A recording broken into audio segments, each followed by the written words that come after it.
Once upon a time, in a golden desert filled with whispering winds and soft sandy dunes, there lived a boy named Kael.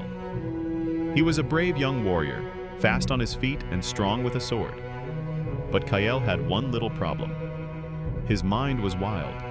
Sometimes he was happy. Then suddenly he was angry, then worried, then silly, then scared, all in one afternoon. His teachers told him, "Kael, you must learn to control your mind." But how do you control something you can't see? One hot afternoon, after Kael got mad during training and accidentally hurt his friend, he ran far into the desert, upset with himself.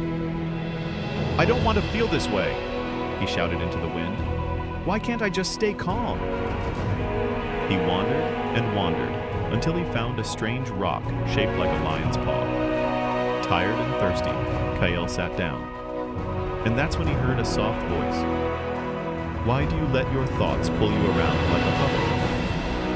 Kael looked up, and sitting on the rock was a tiny glowing lion, no bigger than a house cat, with golden fur and bright, curious eyes.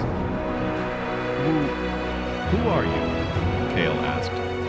"I am your mind," the lion said, with a purr like thunder, "or at least a part of it." Kael blinked. "My mind is a lion?" The lion chuckled. "Come, let me show you."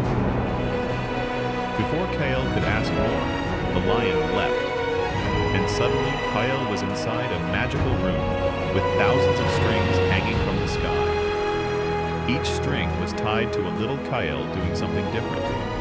One Kael was shouting, one was hiding, one was crying, one was dancing. They were all moving at once, like puppets on a stage. "What is this place?" Kael gasped. "This," said the lion, "is what happens inside your mind. Every feeling, every thought pulling you in a different direction." Kael watched as one puppet, angry Kael, jumped around, knocking things over. Another, scared Kael, hid behind a rock. Excited Kael spun in circles, while sad Kael sat alone, head down. Kael whispered. "Yes," said the lion, "but the real you is the one who watches, the one who chooses." Kael sat down in the middle of the room. He looked up at all the strings, some pulled, some tugged, but Kael didn't move. He just closed his eyes and took a deep breath. In and out. The room grew quiet. The strings slowed down. The lion smiled.